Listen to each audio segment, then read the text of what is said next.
two audience members.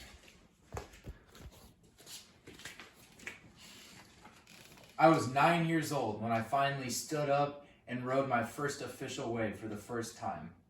My buddy Nate and his dad took me to Doheny State Beach, where it took me a little more than 10 tries, but finally I got the hang of it, popped all the way up, set my feet, and stood and rode my very first wave. It was a feeling that I had never felt before. I felt like I was flying. I felt like I was a bird. I just felt one with nature, connected. EIA has been documented and is composed as a positive, negative effect, tranquility, and fatigue. According to Ryan Pittsinger in an article titled Exercise-Induced Effect, which is the full term for EIA, through surfing, there was not only a boost in both positive effect and tranquility, however, there was a drastic downfall for fatigue and negative effect. Today I will share on the process of how to pop up on a surfboard so you can finally ride your first wave and enjoy the fruits of surfing. So as you see here, we have two types of boards. We have a longboard, which is typically a single fin. As you see here, there's one fin on this board, which makes it very, very stable when learning. So this would be a great beginner board to learn on. A longer board, typically in the range of 9 to 10 feet, where you can paddle easy and basically catch more waves for your first time.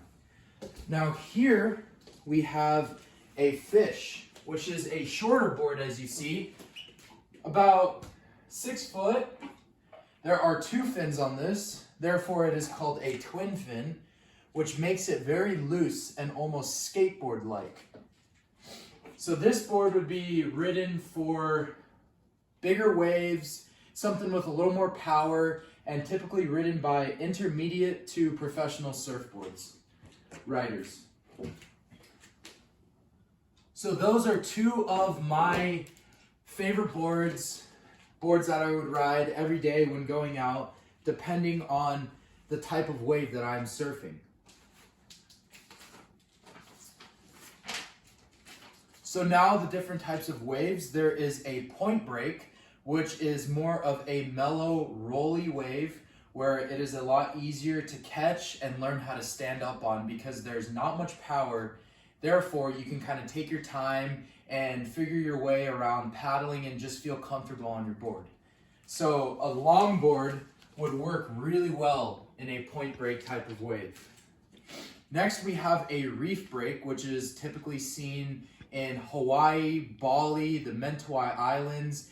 The reef break has the most power out of all different types of waves. As it is breaking on a sharp coral reef, it forms a big tube-like shape called a barrel, and the ultimate goal of surfing is to be locked inside that barrel for as long as possible. And a reef break would not be a good wave to learn on if you are a beginner. The third wave is a beach break, which as you see in California has a sandy bottom. However, these waves provide more power than a reef break, not a reef break, a point break, so it would not make it ideal to learn in a beach break condition because waves will typically be faster and have more power, not allowing you to kind of take your time and figure out the ropes on basically how to work the board. Now we'll talk about the pop-up of surfing. So there are three main steps in order to pop up. First, we have the upper body movement, which is basically a push-up with your body into a half position where you are still on your knees. Next, we have the actual pop-up. And then we have stand with your knees bent and arms out, keeping your balance. So, the upper body movement that will be completed is simply Paddling, paddling, paddling. You will then push up into a half push-up position, still remaining on your knees.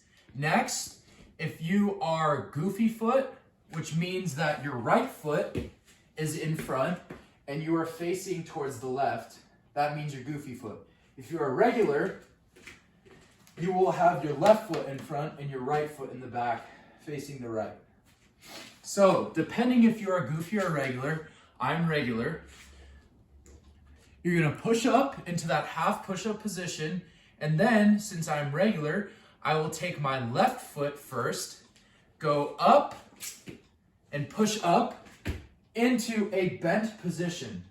Almost a horseback riding position to see basically if a big wave were to come to you, you're not just gonna stand up here and let it push you over. You're gonna get into an athletic position, bend your knees, squat down just a little bit just to feel you grounded to the board. Waves of Physics by John Trinestic shows that surfing incorporates physics. There are two main factors that play directly into the art of surfing. Those factors are gravity and buoyancy.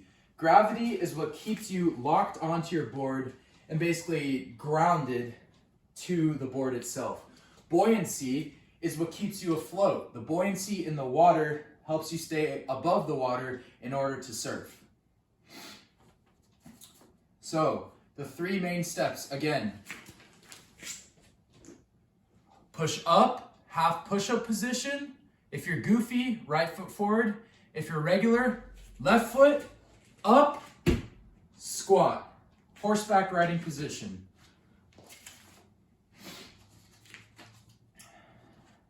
Three factors that will help aid your learning experience for this challenging skills includes finding the right equipment to learn on, aka a longboard, the right wave to learn on, preferably a point break, and having the mentality of knowing that you will fail. However, perseverance is one of the main keys to surfing. Is once you fall, you must get up, go back out, and do it again until you get it. And that is the only way that you will get good at surfing, is practice, practice, practice. There's also studies shown in an article called How Surfing Could Be a Treatment for Mental Illness by Brian Peck. Surfing incorporates all elements, such as interacting with nature, the idea of risk for reward, and high intense physical activity. This is crucial in order for treating patients with PTSD and other mental illnesses. By one of the most famous surfers to ever surf Pipeline, which is one of the best reef breaks in the world on the Hawaiian Islands, Jerry Lopez once said, "Well, in regards to surfing, I've learned that there is always another wave coming." In terms that surfing is not easy to learn.